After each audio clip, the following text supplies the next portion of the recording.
بسم الله الرحمن الرحيم. إن الحمد لله نحمده ونستعينه ونستغفره ونعوذ بالله من شرور أنفسنا وسيئات أعمالنا. من يهده الله فلا مضل له ومن يضلل فلا هادي له.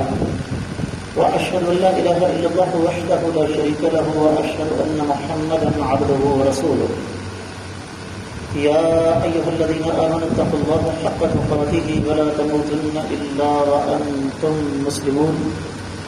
يا أيها الناس اتقوا ربكم الذي خلقكم من نفس واحدة وخلق منها زوجها وبث منهما رجالا كثيرا ونساء واتقوا الله الذي تساءلون به والأرحام إن الله كان عليكم رقيبا.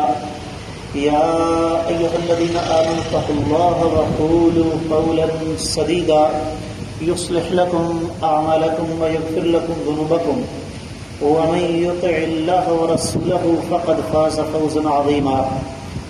أما بعد فإن خير الحديث كتاب الله وخير الهدي هدي محمد صلى الله عليه وسلم وشر الأمور محدثاتها وكل محدثة بدعة وكل بدعة ضلالة وكل ضلالة في النار. قال الله عز وجل بعد أعوذ بالله السميع العليم من الشيطان الرجيم إن تنصروا الله ينصركم ويثبت أقدامكم. عزیزان ملت، بزرگان گرامی، شاعر نے کہا تھا میں اگر سوختہ سامہ ہوں تو یہ روزے سیاہ، خود دکھایا ہے میرے گھر کے چراغاں نے مجھے، کوئی کافر میری تذلیل نہ کر سکتا تھا، مرحمت کی ہے یہ سوغات مسلمان نے مجھے. آج اللہ تعالیٰ کی زمین پر وہ دین جس کی مختلف جزیات کو لے کر کافروں نے اس قدر ترقی کی کہ پوری دنیا پر ان کا غلبہ ہے. افسوس کی بات یہ ہے کہ وہ دین آج مظلوم ہے. لازمی بات ہے دین کو اس مقام تک پہنچانے کے لیے دشمنی کا مظاہرہ کیا گیا، اور دشمنی کا مظاہرہ کس نے کیا یہ ہے میرا آج کا موضوع. میں کوشش کروں گا کہ 35 سے 40 منٹ کے اندر اپنی بات کو سمیٹ سکوں. نقطوں کی شکل میں بات کروں گا. سب سے پہلی چیز، ہماری تباہی اور بربادی کا بنیادی سبب ہماری جہالت. اب جب میں جہالت کا لفظ استعمال کرتا ہوں تو زیادہ تر ہمارے بھائی ناراض ہو جاتے ہیں، کہتے ہیں کیسی باتیں آپ کر رہے ہیں، ہم نے ایٹم بم بنا لیا، ہماری چاند تک رسائی ہو گئی، ہمارے پاس دنیا کے جدید ترین میزائل موجود ہیں. وطن عزیز پاکستان میں آج سے 35-40 سال پہلے 10-20 دیہاتوں کے اندر ایک ہائی اسکول ہوتا تھا. اب گلی گلی میں اسکول قائم ہے اور کالجز کا جال بچھا ہوا ہے. اس قدر یونیورسٹیاں ہیں کہ شمار نہیں کی جا سکتی. آپ کہتے ہیں ہمارے اندر جہالت ہے. بالکل جہالت ہے، اور میں یہ بات ابھی آپ کو بتاتا ہوں. آج آپ کسی جگہ پر چلے جائیں، کوئی بھی شعبہ ہے، پڑھے لکھوں کی بات کرتا ہوں، ڈاکٹر، انجینئر، پروفیسر، صحافی، وکلاء، پڑھے لکھے لوگ یہی ہوتے ہیں. ذاتی مثال دیتا ہوں، جس بندے کا کبھی بھی پارا چڑھتا نہیں نا، مولوی کو دے کر چڑھ جاتا ہے. اللہ تعالیٰ آپ سب کو کچہری عدالت سے محفوظ فرمائے. مجھے کسی معاملے میں جانا پڑ گیا.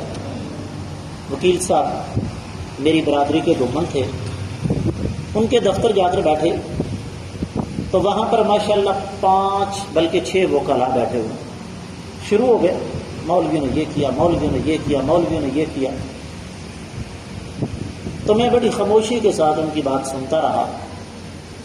جب وہ سارے اپنا اپنا راگ آلاپ کر فارغ ہو گئے نا، میں نے کہا جی آپ نے ماشاء اللہ علماء کرام کے بارے میں بڑے اعلیٰ عرفہ خیالات کا اظہار فرمایا ہے، ایک چھوٹی سی گزارش ہے، آپ 6 کے 6 وکلاء مجھے غسل جنابت کا مسنون طریقہ بتا دیں۔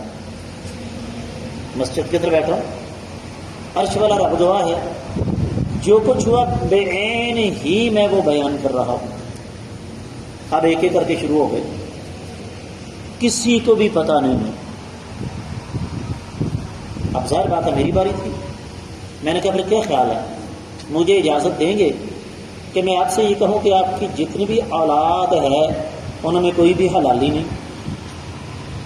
جب ماں باپ کو غسل کا ہی طریقہ نہیں آتا، عورت مرد کے ماتھے آتا ہے نا، تو جس مرد کو غسل کا طریقہ نہیں آتا اس کی بیوی کو آتا ہوگا جی۔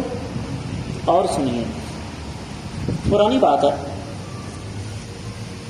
ایک دعوتی سلسلے میں مدینہ سے کافی دور مجھے جانا پڑ گیا، القصیم۔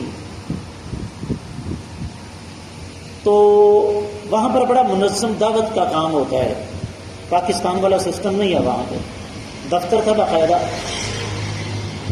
تو وہاں ہم نے باہمی مشاورت سے ایک فیصلہ کیا کہ لوگوں کو دین کے قریب لانے کے لیے ایک سوالیہ کاغذ ترتیب دیتے ہیں، اور اس کاغذ کی فوٹو کاپیاں کروا کے لوگوں میں تقسیم کر دیتے ہیں۔ 10 سوال ہوں گے اور ان سوالوں کے جواب میرے دروس کے دوران ملیں گے، اس سے لوگوں کو دلچسپی بڑھے گی۔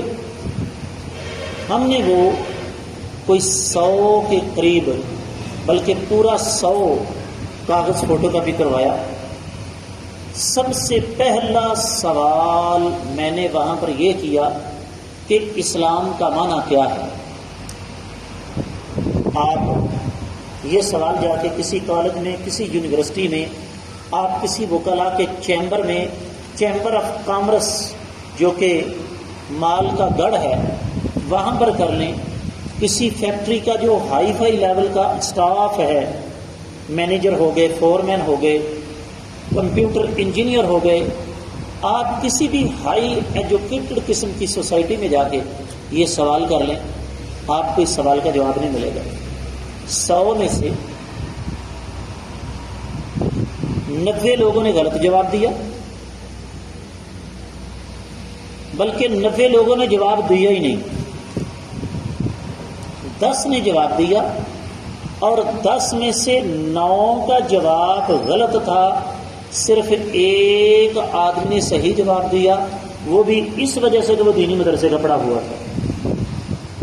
کیا اب بھی آپ تسلیم کریں گے کہ نہیں کہ ہمارے ہاں جہالت ہے کہ نہیں؟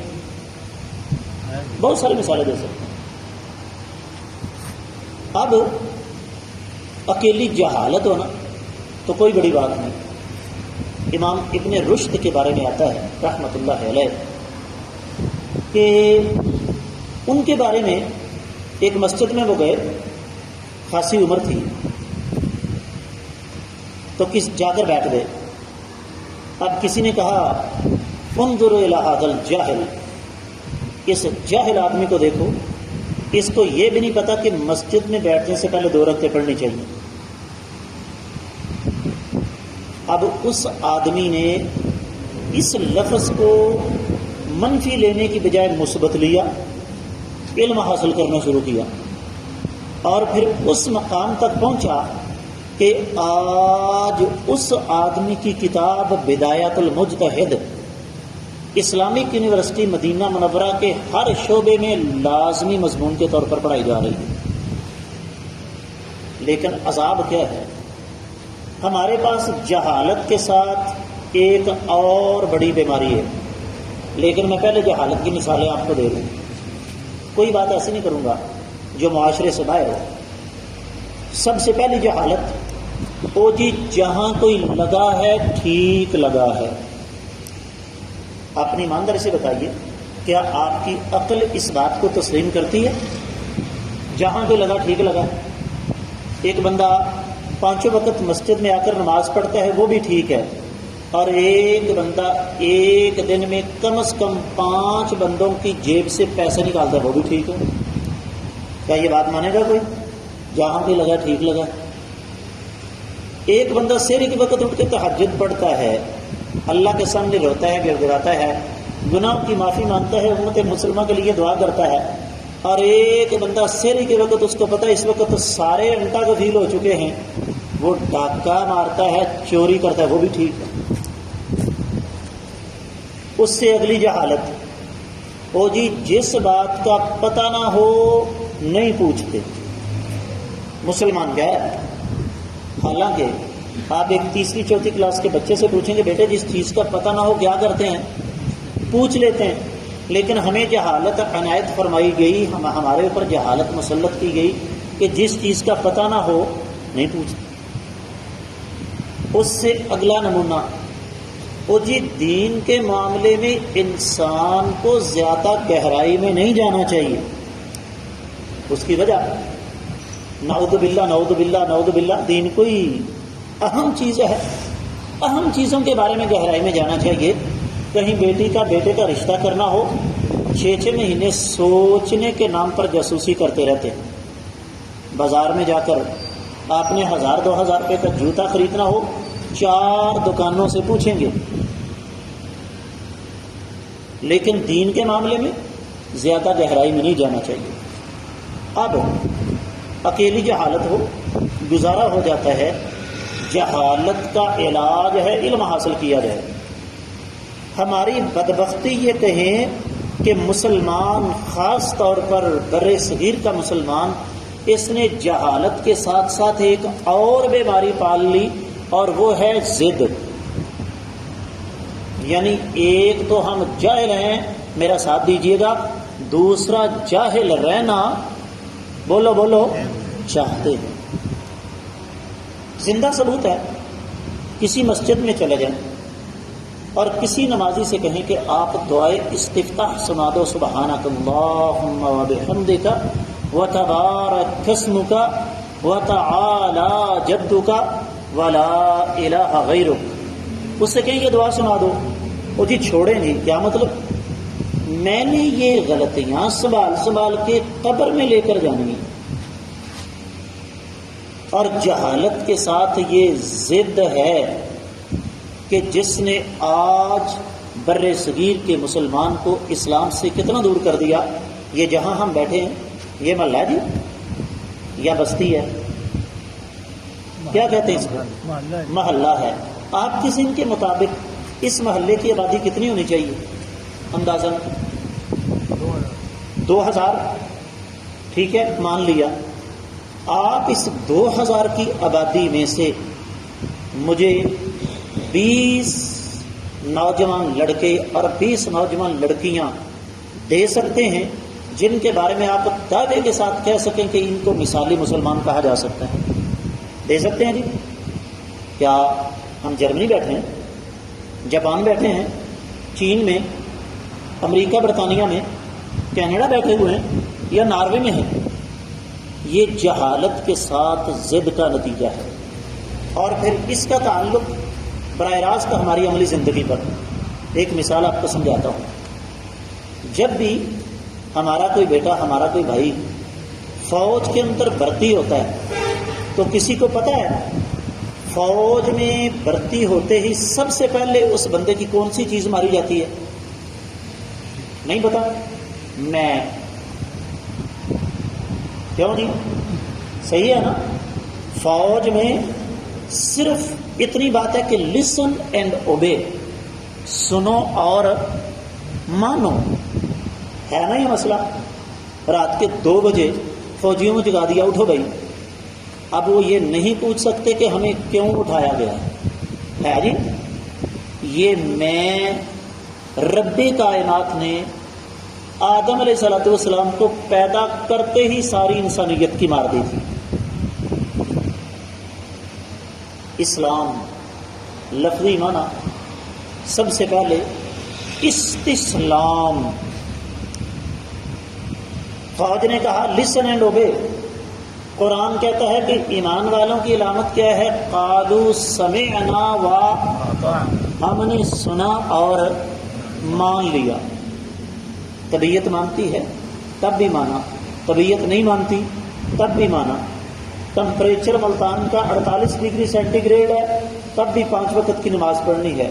اگر ٹمپریچر 3 ڈگری سینٹی گریڈ ہے، شدید سردی سے پاؤں کی انگلیاں جل رہی ہیں، تب بھی نماز پڑھنی ہے. یہ چیز ہمارے اندر پیدا ہونے ہی نہیں دی گئی. قرآن نے کیا کہا سیدنا ابراہیم علیہ الصلوۃ والسلام کے بارے میں؟ اذ قال له ربه اسلم قال اسلمت لرب العالمین. جب ان کے رب نے کہا اے ابراہیم سنو یا اللہ حکم فرمایا آج کے بعد تمہاری زندگی تمہاری نہیں. قل ان صلاتی ونسکی ومحیای ومماتی للہ رب العالمین. فرما دیجئے میری نماز، میری قربانی، میرا جینا، میرا مرنا کس کے ہاتھ میں ہے؟ اور اللہ منوا لیتے ہیں. جو کہتا ہے جاؤ نہیں مانتا، اللہ کہتے ہیں تجھے ماننا پڑے گی. ثبوت میں دے دیتا ہوں. کچھ عرصہ پہلے پاکستان میں کچھ آبرو باختہ خواتین نے ایک نعرہ بلند کیا میرا جسم. پتہ ہے نا ہے؟ اپنی ایمانداری سے بتائیے میرا جسم میری مرضی یہ ممکن ہے؟ اگر تیرا جسم تیری مرضی ہے زیادہ بات نہیں. تیرا مثانہ پیشاب سے پھٹ رہا ہے، نہ کر. دوڑ لگتی ہے کہ نہیں لگتی؟ یہ چھوٹی سی مثال ہے. تو اسلام کا پہلا مفہوم استسلام، اطاعت، فرما برداری، سن کے مان لینا.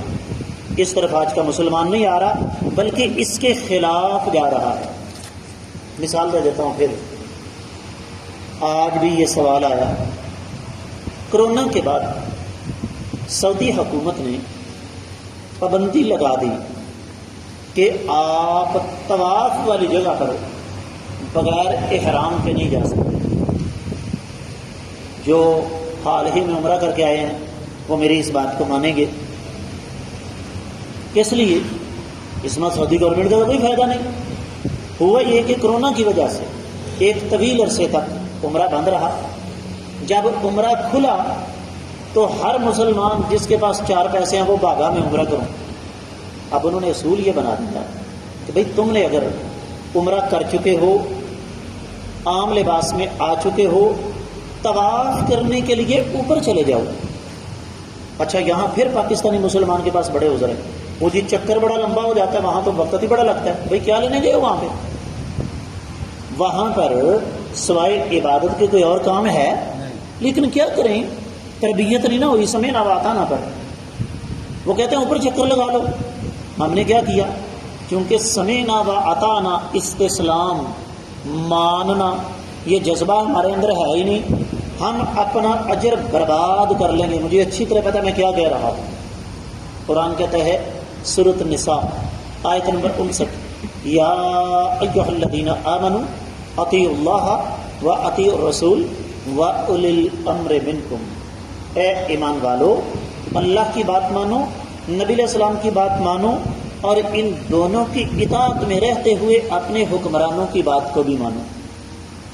شریعت کا اصول ہے کہ کسی بھی حاکم وقت، بلکہ حاکم وقت تو بہت اونچی بات ہے، کسی بھی آپ سے سینئر انسان کا کوئی حکم جو قرآن و حدیث کے خلاف نہیں ہے اس کو ماننا آپ پر فرض ہے. لیکن ہم نے کیا کیا؟ وہاں پر آپ کو اگر ہزاروں نہیں تو سینکڑوں مسلمان مل جائیں گے جنہوں نے عمرے کی نیت کوئی نہیں کی، صرف بیت اللہ کے قریب نیچے مطاف کے اندر طواف کرنے کے لیے 2 چادریں پہنے کے وہاں پہنچ جائیں. سن لو، اسلام کا سب سے زیادہ نقصان مسلمانوں نے کیا. میں نے مثال آپ کو دے دی نا. میں جہاں بیٹھا ہوں 25,000 کی آبادی ہے، 25,000 کی آبادی ہے جی، بہت بڑا قصبہ. اس 25,000 کی آبادی میں 25 افراد آپ کو مثالی مسلمان نہیں دے سکتا. آج غیر مسلم نمونہ مانتے رکھو نا سیرت نبی ان کے سامنے، ارے حکم مختوم کا ترجمہ انگریزی میں ان کے سامنے رکھو تو وہ کہیں گے واہ Muhammad, peace be upon him, he was a wonderful personality. وہ تو بڑی ایک حیران کن شخصیت ہے، بڑی ایک مثالی شخصیت ہے. اگلا سوال وہ کرتے ہیں تم میں سے ان کی پیروی کرنے والا کون ہے؟ اور ہمارے پاس نظریں نیچی کرنے کے علاوہ کوئی اور چارہ کار نہیں. آیت میں نے شروع میں کیا پڑھی؟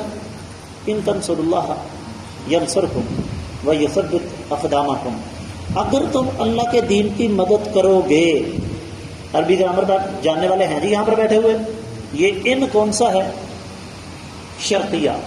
ان کون سا ہے؟ شرطیہ نا. کیا مطلب؟ اگر تم اللہ کے دین کی مدد کرو گے، یہ شرط ہے. ینصرکم تو پھر اللہ تمہاری. کیا مطلب؟ اگر تم نے اللہ تعالیٰ کے دین سے منہ پھیرا تو پھر اللہ کی مدد تم پر نہیں آ سکتی، نہیں اتر سکتی. اور یہی حال ہے ہمارا. ہماری بدبختی یہ ہے، ہم کہتے ہیں جی اسلام کا معنی سلامتی ہے. ہم مسلمان ہو گئے، سلامتی کہاں ہے؟ اسلام کا معنی سلامتی بعد میں ہے. پہلا معنی اطاعت اور فرما برداری ہے، جو آج ہم نہیں کر رہے. اور جب تک اطاعت اور فرما برداری نہیں کریں گے، رب کائنات فرماتے ہیں کہ میری سنت کے خلاف ہے، میں تمہاری مدد کبھی نہیں کر سکتا. تم اسی طرح ذلیل و رسوا ہوتے رہو. اور آگے بڑھیے.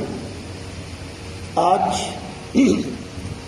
جس کو ناک صاف کرنا نہیں نہ آتی، اکثریت آپ نے دیکھی ہوگی دائیں ہاتھ سے ناک چھو رہے ہیں، وہ بھی کیا کہے گا؟ وہ جی مولویوں نے بڑا کام خراب کیا ہوا. اور بعض بدبخت تو یہاں تک بکواس کر جاتے ہیں، وہ جی مولوی اگر جنت میں چلے گئے تو ہم تو اللہ تعالیٰ سے لڑ کر چلے جائیں گے. میرا ایک سوال ہے، ماشاءاللہ آپ شہر کے اندر تشریف فرما ہے، پڑھے لکھے دوست احباب ہیں.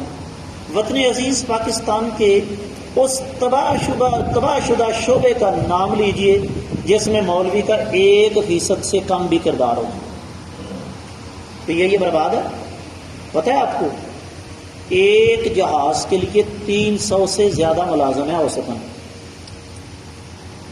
ریلوے کا بیڑا غرق ہو چکا ہے. میں سیالکوٹ شہر بیٹھا ہوں.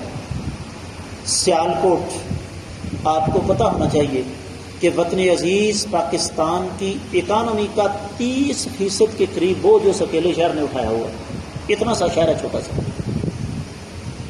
اور دکھ کے ساتھ یہ بات کہہ رہا ہوں کہ سیالکوٹ سے لاہور تک صرف 2 ٹرینیں چلتی ہیں، ریل گاڑیاں.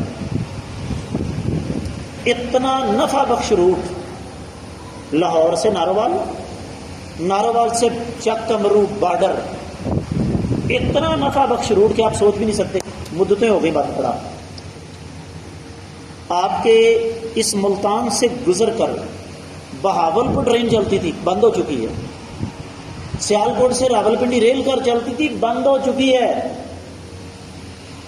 کیا مولوی نے یہ بند کروائی؟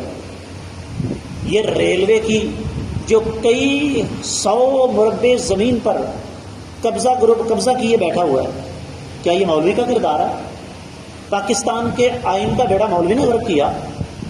کیا واپڈا کا بیڑا مولوی نے غرق کیا ہے؟ کیا یہ سٹیل مل مولوی کی ہے جو لوٹ کر کھا گیا؟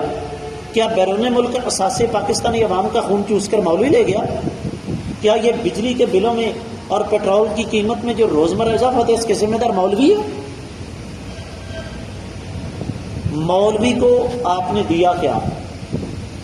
5 وقت کی نماز. جتنے دوست اب آپ تشریف فرما ہے، 1 منٹ کی میں گارنٹی نہیں دیتا. مولوی بھی انسان ہے، امام بھی انسان ہے. وضو کرتے ہوئے تاخیر ہو سکتی ہے، بسا اوقات بیت الخلاء میں بیٹھے ہوئے تاخیر ہو سکتی ہے. لیکن اپنی ایمانداری سے بتائیے کتنے فیصد ائمہ ہیں جو نماز لیٹ کرواتے ہیں؟ مولوی کو آپ نے دیا جمعے کا خطبہ، کبھی جمعہ پڑھانے کے لیے مولوی لیٹ پہنچا؟ مولوی کو دیا آپ نے نکاح، کوئی ایک مثال دیجئے کہ نکاح مولوی کی وجہ سے تاخیر کا شکار ہوا ہو. مولوی کو دیے آپ نے جنازے، کوئی ایک مثال دے دیجئے کہ 200 400 500 یا 1000 2000 بندہ کھڑا ہے مولوی صاحب کے انتظار میں، مولوی صاحب کی وجہ سے جنازہ لیٹ ہو گیا. آئیے ذرا اس بات کو ایک اور انداز سے لیتے ہیں. چمن میں تلخ نوائی میری گوارا کر کہ زہر بھی کرتا ہے پارے تو ہی آتا. مولوی کہاں سے آتا ہے؟ مجھے عملی طور پر اس میدان میں قدم رکھے ہوئے کوئی 35 سال کا عرصہ ہو چکا ہے۔ ویسے تو جب ہوش سنبھالا تب سے رب کائنات نے یہ توفیق عطا فرمائی، لیکن باقاعدہ طور پر 1989 سے میں اس میدان میں ہوں۔ بڑے تجربے ہوئے، ہزار دل نے فریب کھائے، ہزاروں جلوے نظر پہ ٹوٹے، بڑا کچھ ہوا۔ میں بتاتا ہوں آپ کو، آج مسلمان کی اسلام دشمنی، کیا لفظ میں نے اسلام کی استعمال کیا بھائیو؟ مسلمان کی، بڑا سخت لفظ ہے، بڑی مشکل سے ہضم ہوگا یہ۔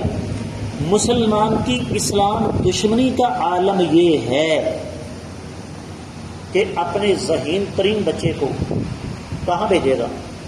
کیتھیڈرل، بیکنرس، ایچیسن، اس کے بعد ہائر اسٹڈی کے لیے Harvard, Cambridge, Oxford, Berkeley, California.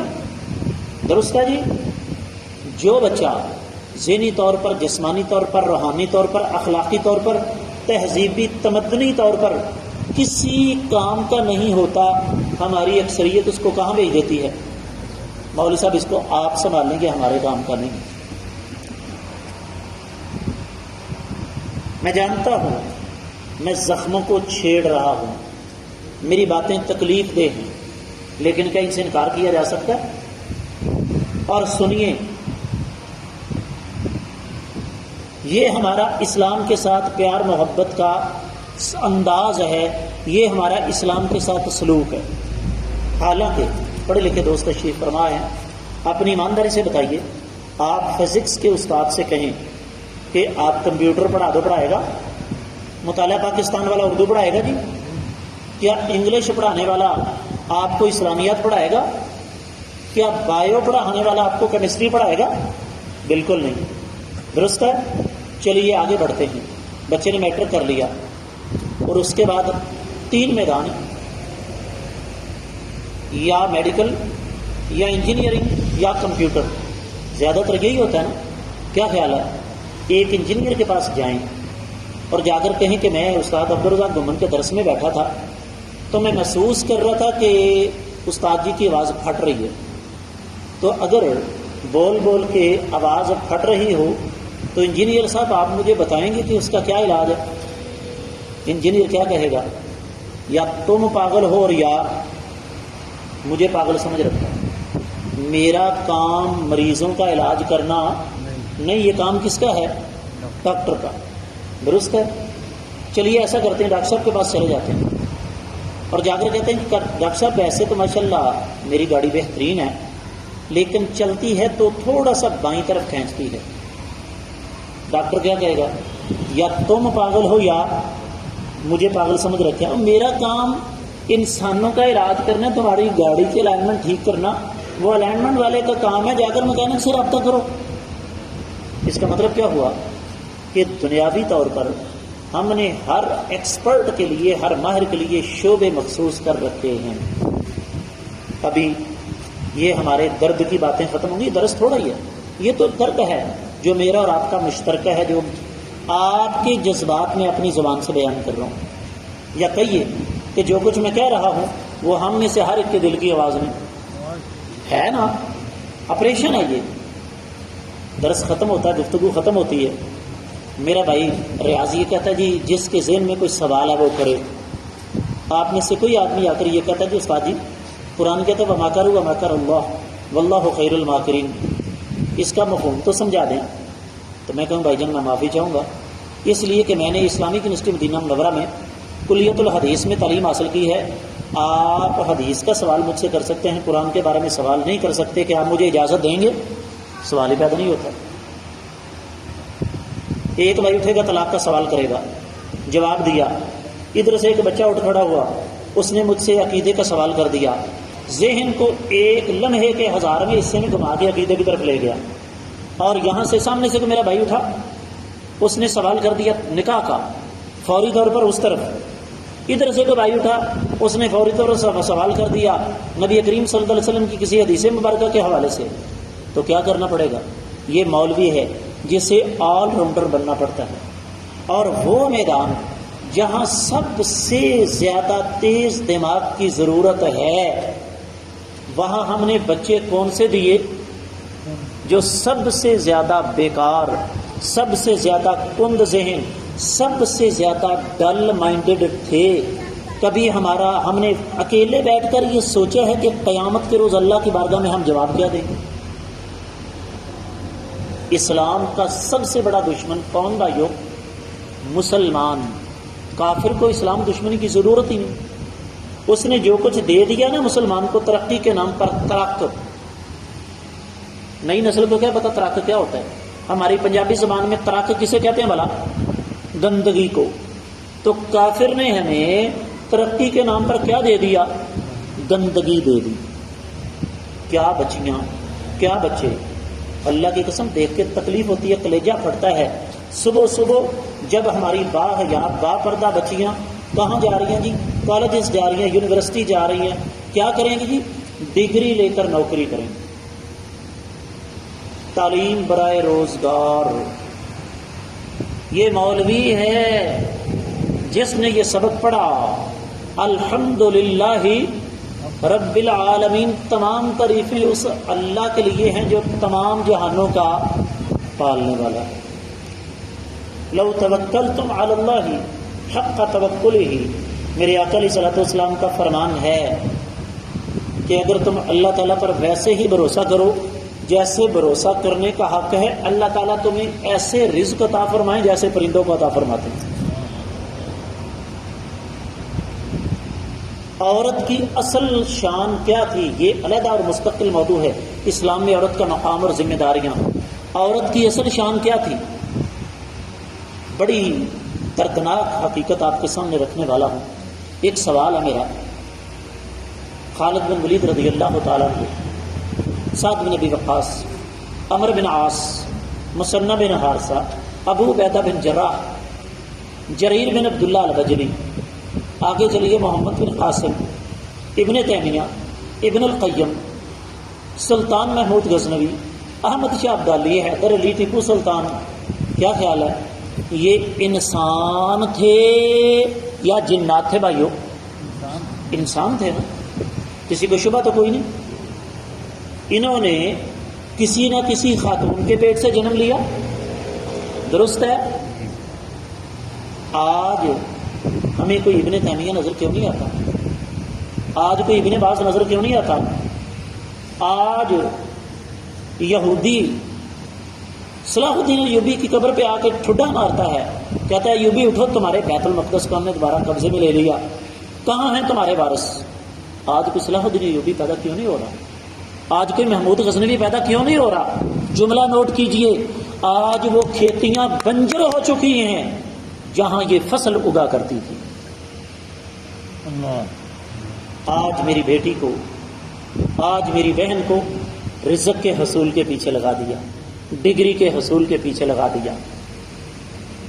آج وہ ماں نہیں رہی جس نے بیوہ ہونے کے بعد اپنے بیٹے کے پیدا ہونے سے پہلے دعا کی، عرش والے بیٹا دے، تیرے نبی کی حدیث کے لیے وقف کروں۔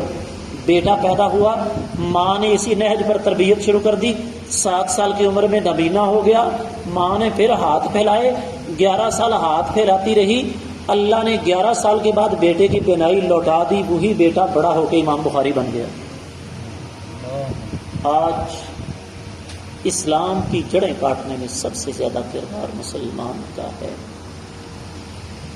اور پھر سنیے ذرا، آگے بڑھتے ہیں، صورتحال کیا ہے؟ ذاتی واقعہ آپ کو بتاتا ہوں۔ اوکاڑا شہر میں بڑی مدت کے بعد، کوئی 20 سال سے زیادہ عرصے کے بعد اپنے ایک ساتھی سے رابطہ ہوا۔ میں نے کہا بھٹی صاحب کیا حال ہے؟ کہتا جی اللہ کا شکر۔ میں نے کہا جی کیا کر رہے ہیں؟ یہی ہوتا ہے نا، ہم ایک دوسرے سے یہی پوچھتے ہیں، کوئی کتاب لکھ رہے ہیں، کوئی پڑھا رہے ہیں، درس دیتے ہیں، جمعہ پڑھاتے ہیں، ترجمۃ القرآن کلاس لیتے ہیں، یہی ذمہ داری ہے ہماری۔ کہتا ہے جی ایک مسجد میں کوئی 15-16 سال خدمت کی، لیکن گزشتہ چند دن پہلے استعفیٰ دے دیا۔ میں نے کہا جی کیوں؟ کہنے لگے اصل بات یہ ہے کہ مسجد کمیٹی کے چیئرمین صاحب چودھری صاحب ایک دن دوپہر کے وقت میری عدم موجودگی میں میرے گھر آئے اور میرا بیٹا جو کہ 11ویں کلاس میں پڑھتا ہے اس سے کہنے لگے یہ پیسے پکڑو مجھے فلاں چیز لا دو. اس نے کہا جی میں کیوں لا کر دوں. جملہ سنیے چودھری کا, کہتے اس لیے کہ تیرا باپ میرا نوکر ہے. اس نے کہا چودھری صاحب میرا باپ آپ کا نوکر ہے, میں آپ کا نوکر نہیں ہوں. کہتا میں گھر پہنچا تو میرا بیٹا تن کے پہلی دفعہ میرے سامنے کھڑا ہوا. کہتے ابا جی یا مسجد چھوڑ دو یا ہمیں چھوڑ دو. کہتے بیٹے ہوا کیا؟ اس نے ساری بات سنائی. کہتے میں عشاء کی نماز پڑھا کے فارغ ہوا, سلام پھیر کے میں نے کہا جی آپ کے پاس ایک مہینے کے اندر دوسرے خطیب اور امام کا بندوبست کر لیں, میں آپ کے ساتھ نہیں چل سکتا. جس کو گھر میں بیوی دوسری دفعہ مانگنے پر سالن نہیں دیتی وہ اپنا غصہ کس پر نکالتا ہے؟ بولو, مولوی پر. دنیا کا سب سے سستا مزدور اور دنیا کی سب سے مشکل ذمہ داری اس کی. میرا تعلق ایک جٹ زمیندار گھرانے سے. ہم اپنی پنجابی زبان میں کہتے ہیں کہ ڈنگراں دے نال ڈنگر بنو تے ڈنگر پال دے. کیا مطلب؟ جانور پالنے کے لیے جانوروں کے ساتھ جانور بننا پڑتا ہے, درست ہے, لیکن اللہ کی قسم اٹھا کے کہتا ہوں منبر و محراب کی ذمہ داری اس سے کہیں زیادہ ہے. یہ بات 100% درست ہے. اگر میں نے 2 بھینسیں پالی ہوئی ہیں, میرے گھر میں میرے سگے باپ کی لاش پڑی ہوئی ہے, بھینسوں کو چارہ وقت پر چاہیے, ان کا دودھ میں نے وقت پہ دھونا ہے, ان کو موسم کی گرمی سردی سے بچانا ہے, لیکن یہ ذمہ داری اس سے بھی کہیں زیادہ آگے ہے. فرض کیجئے میں روزانہ اگر صبح 5:15 جا کے اپنی بھینسوں کا دودھ دھوتا ہوں تو 5:15 کی جگہ 5:30 ہو جائیں گے تو کیا ہوگا بھائی؟ کچھ نہیں نا. اگر بھینس دھوپ میں بندھی ہوئی ہے, میں روزانہ اس کو 7:30 بجے سائے میں کرتا ہوں, گرمی کا موسم ہے, 7:30 سے 7:45 ہو جائیں گے تو کیا ہوگا؟ کچھ نہیں. لیکن مسلح پہ کھڑا ہونے والا ذرا 1 منٹ تاخیر کا شکار ہو کر دکھائے. میرے حال میں گندا ترین بیکار ترین کھانا کھانے کے لیے 4 گھنٹے انتظار کرنے والی قوم اپنے امام کا 4 منٹ بھی انتظار نہیں کر سکتی. ایک اور زخم کریدنے لگا ہوں.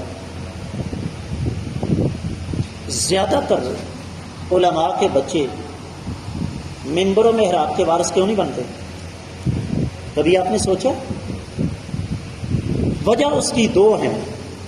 پہلی وجہ مولوی کو بھی پیٹ لگا ہوا ہے. ہمارے امام خطیب کی ماہانہ تنخواہ وظیفہ کتنا ہے؟ جو بڑی چھلانگ مارے گا کتنے پیسے دے گا جی؟ 25,000 20,000 اتنی ہے نا؟ صحیح کہہ رہا ہوں حضرت؟ 20 سے 25,000 ہی ہے نا؟ اس سے زیادہ کیا کوئی دے سکتا ہے اس مہنگائی کے دور میں؟ 20 سے 25,000 میں مہینہ تو دور کی بات ہے کہ 15 دن گزار کر دکھائے. چودھری صاحب آئے نا, مولوی صاحب کے پاس سچا واقعہ. مولوی صاحب بیٹے نے MBA کر لیا ہے, دعا کیجئے اللہ تعالیٰ اس کو اچھی نوکری دے دے. مولوی صاحب نے سلام پھیرا, کہا سارے بھائی دعا کرو بھائی اللہ تعالیٰ چودھری صاحب کے بیٹے کو اچھی نوکری دے اور تنخواہ میرے جتنی ہو. کہتا ہے مولوی صاحب کیا کہہ رہے ہیں آپ؟ کہتے ہیں کیا مطلب؟ کہنے لگے آپ جتنی تنخواہ میں اس کا گزارا کیسے ہوا؟ اس نے کہا جیسے میرا ہو رہا ہے. اور سن لیجئے, مولوی صاحب نے نکاح پڑھایا. لڑکے کا باپ کہتا ہے مولوی صاحب کیا خدمت کروں؟ اس نے کہا جتنی مراسیوں کی ہے اتنی نہ کرنا کم از کم. یہ ہمارا سلوک ہے اس بندے کے ساتھ جو منبر و محراب کا وارث ہے. بات آگے بڑھاتے ہیں. بہت کچھ کہہ سکتا ہوں لیکن گھڑی کی سوئیاں بے وفائی کر رہی ہیں, ٹائمر میرے سامنے چل رہا ہے. آج صورتحال کیا ہے؟ اس وقت پاکستان میں ایک محتاط اندازے کے مطابق جو ہمارے معروف ترین دینی مدارس ہیں ان کی تعداد کیا ہوگی جی؟ 20-25 معروف. چلیے میں اپنے بھائی کی بات مان لیتا ہوں کہ پاکستان میں معروف ترین دینی مدارس کی تعداد 25 ہے. ہو گیا؟ کراچی سے لے کر پشاور تک 25 مدارس میں 25 شیخ الحدیث تو بیٹھے ہوئے ہیں. آج 18 جولائی ہے 2024. خرچہ میرے ذمہ پورے پاکستان سے. مجھے ایک اشتہار دکھا دیجئے جس میں ان 25 شیوخ الحدیث میں سے کسی ایک کا نام ہو. اس کے مقابلے میں بڑے بڑے اشتہارات, ان پر کن کے نام ہیں؟ ٹپے, دوڑے, قوالیاں, جگتیں, لطیفے سنانے والے. موضوع کیا ہے؟ اسلام کے ساتھ سب سے زیادہ دشمنی کس نے کی؟ مسلمان. دمادم مست کے اندر کیا یہ کائنات کے امام صلی اللہ علیہ وسلم کے ممبر کا تقدس ہے؟ لطیفے سنانا, گھوڑیاں گانا اور سکھوں کے گانے ممبر پر لے کر آنا, کیا یہ کائنات کے امام صلی اللہ علیہ وسلم کے صحابہ کرام کا طریقہ تھا؟ نعوذ باللہ. نہیں. اللہ کی قسم اٹھا کے کہتا ہوں, ہم نے اپنے دین کا بیڑا غرق کرنے میں کوئی کسر روا نہیں رکھی ہے. جملہ نوٹ کیجئے, یہ جو بات آپ کہتے ہیں نا جی, عوام نہیں پسند کرتے علماء کو, عوام کل انعام ہوتے ہیں. اور یہ میں نے تجربہ کیا ہے اس کی روشنی میں آپ کو بتا رہا ہوں. عوام کو آپ جس نہج پر چلائیں گے عوام چلیں گے. سنجیدہ گفتگو ایسی ہو ہر بندہ یہ سمجھے کہ اس کا مخاطب میں ہوں. گفتگو سن کر جائے, تخلیے میں تنہائی میں بیٹھ کر سوچے, غور کرے ایک کہنے والا کیا کہہ گیا. جمعے کے خطبے میں آج جو کچھ میں نے سنا ہے اس حوالے سے جو مجھے آئینہ دکھایا گیا ہے, میری شخصیت کے اندر کون سی کمیاں ہیں, کون سی ایسی میری ذمہ داریاں ہیں جو میں پوری نہیں کر رہا. مجھے اپنی ذمہ داریاں پوری کرنی چاہیے. صورتحال کیا ہے اپنے اسٹیج آپ دیکھ لیجئے. مجھے نہیں پتا آپ یہاں سالانہ کانفرنس کرواتے ہیں کہ نہیں کرواتے. مجھے پاکستان آئے ہوئے 23واں سال ہے. ان 23 سالوں میں نے ایک بھی بڑی کانفرنس نہیں کروائی, اور اللہ کا شکر ہے میرا کوئی کمال نہیں. صورتحال کیا ہے, میری مسجد میں کوئی عالم دین چلا جائے, میں بلاتی ہوں علماء کو, گمنام قسم کے لوگ جن کو کوئی نہیں جانتا. مثال کے طور پر شیخ الحدیث مولانا زاہد احمد زاہد صاحب کو کون جانتا ہے آپ میں سے؟ کوئی بھی نہیں. شیخ الحدیث مولانا رمضان سلفی حافظہ اللہ کو کون جانتا ہے آپ میں سے؟ 40 سال ہو گئے ان کو پڑھاتے ہوئے. مجھے بتائیے مولانا امین یعقوب کو کون جانتا ہے؟ 1% سے بھی کم لوگ. میں ڈھونڈ کے ایسے علماء کو, مشائخ کو بلاتا ہوں. کس لیے؟ ایسے لوگوں کے قدموں میں بیٹھنا ہمارے لیے احساس کی بات ہے. ان کی 10 منٹ کی گفتگو ایک ٹپے دوڑے جگتیں سنانے والے کی 3 گھنٹے کی گفتگو پر بھاری ہوتی ہے. آئیے آخری نقطہ عرض کر کے اجازت چاہوں گا. جو وقت مجھے دیا گیا تھا 45 منٹ کا, اس میں 2 منٹ سے بھی کم وقت رہ گیا ہے. ان تمام تر مسائل کا حل کیا ہے؟ سب سے پہلے اپنی سوچ اور اپنی فکر کو تبدیل کریں. اپنا مطمع نظر آخرت کو بنائیں, اللہ تعالیٰ کے دین کو بنائیں. جب ہم اللہ کے دین کے بارے میں سوچیں گے, رب کائنات ہمارے لیے عزت اور رزق کے اتنے دروازے کھولیں گے کہ ہمارے لیے شمار کرنا ناممکن ہو جائے گا. دوسرا کام, اپنے ذہین بچے دین کے حوالے کریں. اور تیسرا کام, مشائخ, علماء, علمی شخصیات کی قدر کریں. یہ جو کاروباری ہے نا, بزنس مین, نوٹ لے کر پہلے سودے بازی کر کے آپ کو صرف راگ رپے سنانے والے, ان سے اپنی جان چھڑائیں. اور اس سے اگلا کام, ہمیشہ دعا کرتے رہیں, الہ العالمین بڑی کمیاں ہو گئیں, یا اللہ بڑی کوتاہیاں ہو گئیں, یا اللہ بڑی غلطیاں ہو گئیں, آپ غفور الرحیم ہیں, ہماری کمیوں کوتاہیوں کو معاف کیجئے اور ہمیں راستہ دکھائیے, ہمیں یہ توفیق دیجئے کہ ہم آپ کے دین کی کوئی خدمت کر سکیں. اللہ کی قسم, اللہ ہم سے نتیجہ نہیں مانگتا. اللہ کہتے ہیں تم نے کوشش کی ہے کہ نہیں کی ہے. اللہ کی بارگاہ میں دعا ہے کہ رب کائنات ہمیں اسلام دشمنی سے بچنے کی توفیق عطا فرمائے, اور دانستہ یا نہ دانستہ طور پر ہم جو اسلام دشمنی کا مظاہرہ کر رہے ہیں، اللہ تعالیٰ ہماری کمیوں کوتاہیوں کو معاف فرما دے. اللہ تعالیٰ ہمیں اپنے بچوں کو دین کی طرف لانے کی توفیق عطا فرمائے. اقول قولی ھذا وآخر دعوانا ان الحمد للہ رب العالمین.